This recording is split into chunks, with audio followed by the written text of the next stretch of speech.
अरे सुंदरी, मुझे कुछ खाने के लिए दे दो, मुझे बहुत भूख लगी है।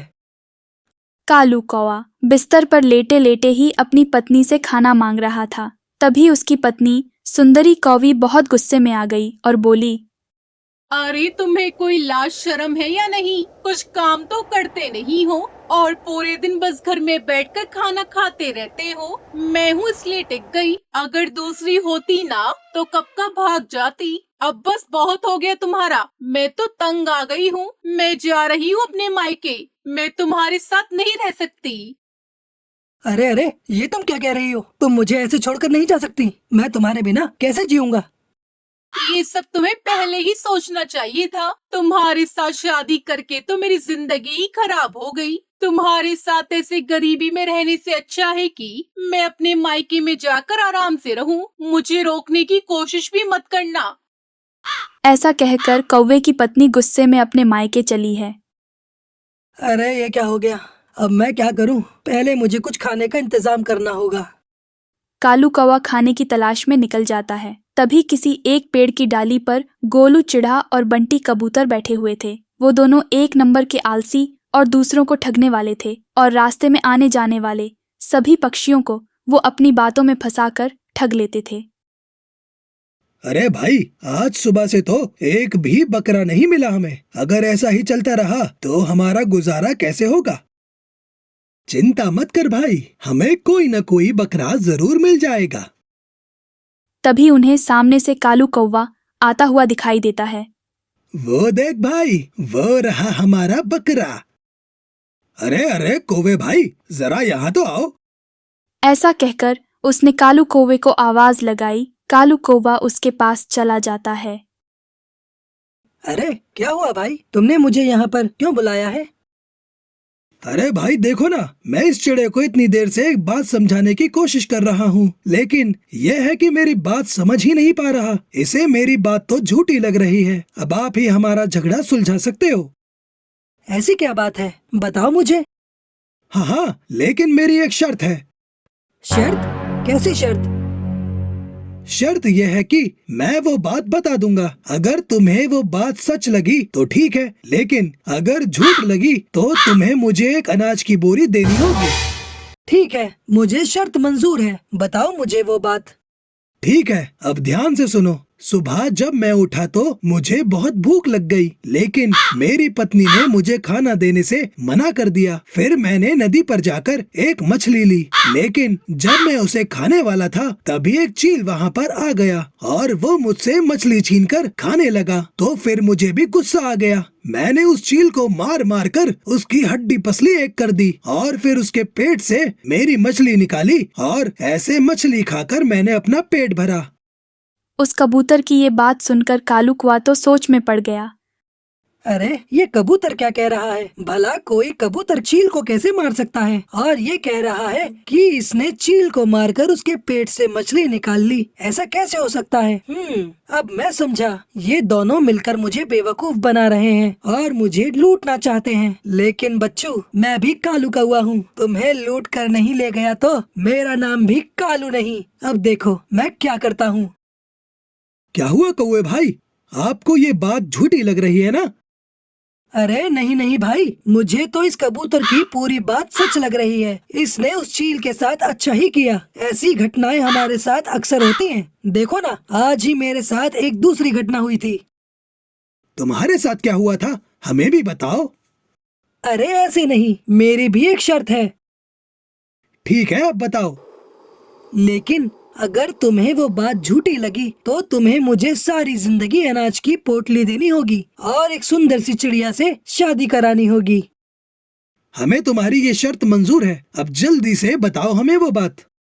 आज ही मेरी पत्नी ने बड़े ही स्वादिष्ट पकवान बनाए थे और वो कह रही थी कि मैं ये पकवान खा के जाऊं, लेकिन मुझे बहुत देर हो रही थी, इसलिए मैं वो पकवान नहीं खा पाया। लेकिन देखो, मेरी पत्नी मुझसे कितना प्यार करती है कि वो सारे पकवान लेकर मेरे पीछे पीछे यहाँ तक आ गई। लेकिन भाई, तुम्हारी पत्नी तो कहीं दिखाई नहीं दे रही है। अरे यहाँ पर नहीं, वहाँ देखो, वो रही मेरी पत्नी, प्यारी सी चिड़िया। दोनों उस चिड़िया को देखकर चौंक जाते हैं, क्योंकि वो चिड़िया कोई और नहीं, उन दोनों की बहन थी। अरे भाई, ये तो हमारी बहन है टुनटुनी चिड़िया। अगर हमने इसकी बात को झूठ मान लिया तो हमें जिंदगी भर अनाज की बोरी देनी होगी। तभी गोलू चिड्ढा बंटी कबूतर से कहता है, अरे बंटी, एक काम कर, इसकी बात को सच मान लेते हैं। अब हम अभी हमारी बहन को इसके साथ जाने देते हैं। बाद में हमारी बहन इसके घर के सारे पैसे वगैरह लूट कर हमारे घर वापस आ जाएगी। अरे मेरी प्यारी पत्नी, तुमने मेरे लिए इतना कष्ट क्यों उठाया? तुम कौन हो? मैं तो तुम्हें जानती तक नहीं हूँ और तुम मुझे अपनी पत्नी कह रहे हो। ये कौन है भैया? अरे बहना, ये तुम्हारा पति है। तुम्हारी शादी तो बचपन में ही हो गई थी। हाँ हाँ, अब चलो, हमें हमारे घर पर चलना चाहिए। चलिए साले साहब, अपनी बहन को विदा कीजिए। आप भी कभी कभी हमारे घर पर आया करें। अरे बंटी भैया, इसने तो हमारी बहन ही ठग ली। ये तो हमसे भी बड़ा ठग निकला। ठगने दो, ठगने दो। कल हम उसके घर जाकर उसे ही लूट कर और मार कर हमारी बहन को वापस ले आएंगे। दोनों ने कालू कौवे को मारने का प्लान बना लिया। अगले ही दिन दोनों कालू कौवे के घर चले जाते हैं और कालू कौवे को परेशान करने लगते हैं। ए कालू, चल उठ, अब हम तुझे नहीं छोड़ेंगे, तुझे जान से खत्म कर देंगे। उन सबकी ये बातें टुनटुनी चिड़िया सुन लेती है और कहती है, बंटी और गोलू भैया, ये मेरे पति है और अब मैं इनके बिना नहीं रह सकती। अगर आपने इन्हें मारा तो मैं भी मर जाऊंगी। टुनटुनी चिड़िया की बातें सुनकर वो दोनों वहां से चले जाते हैं और फिर टुनटुनी चिड़िया खुशी खुशी कालू कौवे के साथ रहने लगती है।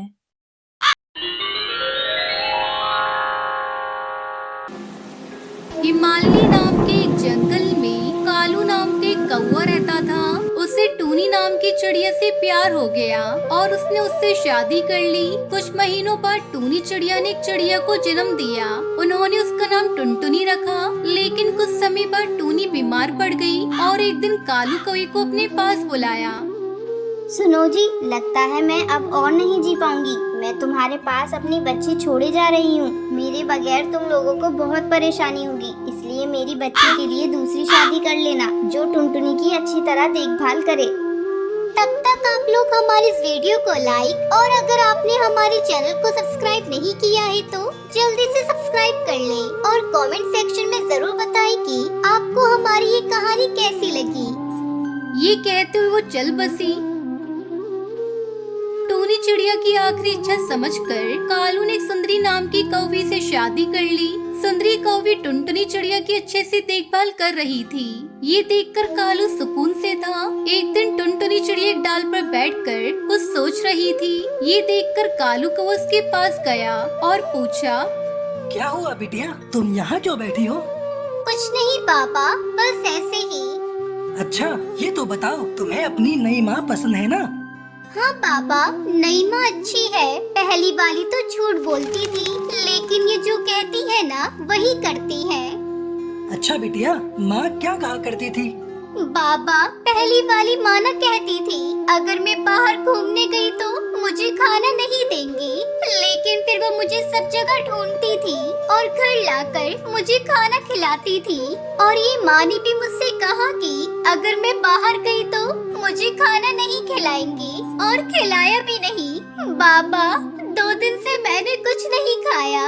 ये माँ अपनी बात पर बनी रहती है बाबा। ये सुनकर कालू का दिल टूट गया। सुंदरी, मैं समझ गया हूँ कि तुम मेरे सामने टुनटुनी की अच्छी देखभाल करने का सिर्फ नाटक करती हो। मैं जैसे ही घर से बाहर जाता हूँ तुम मेरी बच्ची को खाना तक नहीं देती। मैंने तुमसे अपनी खुशी के लिए शादी नहीं की थी। मेरी पहली पत्नी ने मुझसे कहा था कि मेरी बच्ची को एक माँ चाहिए होगी।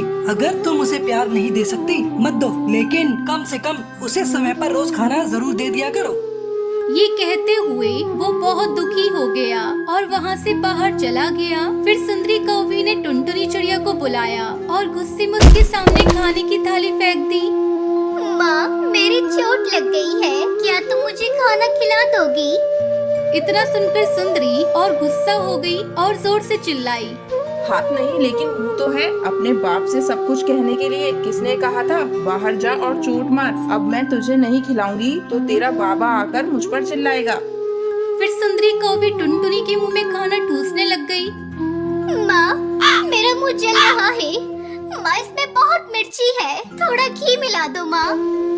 खाना चाहिए तो हमेशा अच्छा अच्छा। मैंने कोई दूसरी सब्जी नहीं बनाई। आज मैंने और तेरे बाबा ने भी यही खाना खाया है। खाना है तो खा, वरना ऐसे ही भूखी सो जा। मैं और कुछ नहीं कर सकती।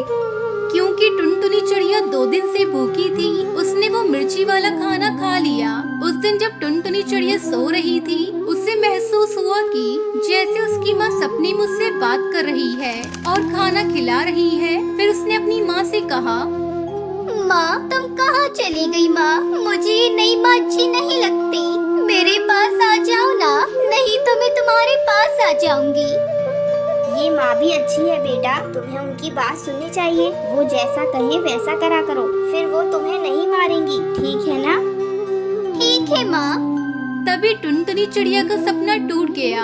बहुत दिन बीतने के बाद भी सुंदरी के व्यवहार में कोई बदलाव नहीं आया। जब कालू घर पर होता तो वो नाटक करती कि वो टुनटुनी चिड़िया की अच्छे से देखभाल कर रही है, लेकिन जैसे ही घर से बाहर जाता वो टुनटुनी से घर के सारे काम करवाती। टुनटुनी चिड़िया उसके जुल्म सहन नहीं कर पा रही थी। अपने बाबा को बिना कुछ बताए वो हमेशा उदास ही रहती थी।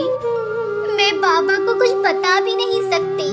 अगर बताऊंगी तो माँ और बाबा के बीच लड़ाई होगी। ये बात मुझे अच्छी नहीं लगती, लेकिन मैं अपनी नई माँ का जुल्म और बर्दाश्त नहीं कर पाऊंगी, इसलिए मुझे घर छोड़ना होगा। ऐसा सोचकर टुनटुनी चिड़िया अपना घर छोड़ देती है और दूसरे जंगल जाने लगती है।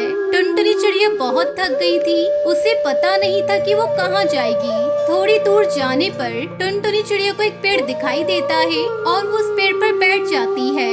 टुनटुनी चिड़िया को देखकर बबली नाम की कबूतरी उसके पास आती है और उससे पूछती है, अरे बेटा, तुम ऐसे अकेले क्यों बैठी हो? और तुम तो बहुत छोटी हो। जंगल में कई शिकारी पक्षी रहते हैं, कहीं वो तुम्हें अपना शिकार न बना ले। आंटी, अगर मैं जंगली पक्षियों का शिकार बन जाऊंगी तो मुझे कोई दुख नहीं होगा, क्योंकि मेरी माँ ने मुझे अपना रोज शिकार बनाया है। अरे बेटा, ये तुम कैसी बातें कर रही हो? टुनटुनी चिड़िया बबली कबूतरी को अपनी सारी आप बीती बताती है। टुनटुनी की बात सुनकर बबली कबूतरी को बहुत दुख होता है और वो टुनटुनी चिड़िया से कहती है, देख बेटा, मैं पक्षियों के घर काम करती हूँ और उसी काम से मैं अपने घर का गुजारा करती हूँ। अगर तू चाहे तो मेरे साथ रह सकती है, मैं तुझे कोई काम दिलवा दूंगी। ठीक है आंटी, मैं कोई काम करके अपना गुजारा कर लूंगी। कम से कम मुझे अपनी सौतेली माँ का जुल्म तो नहीं सहना पड़ेगा। इस तरह टुनटुनी चिड़िया बबली कबूतरी के साथ काम करके खुशी खुशी अपना जीवन बिताने लगती है।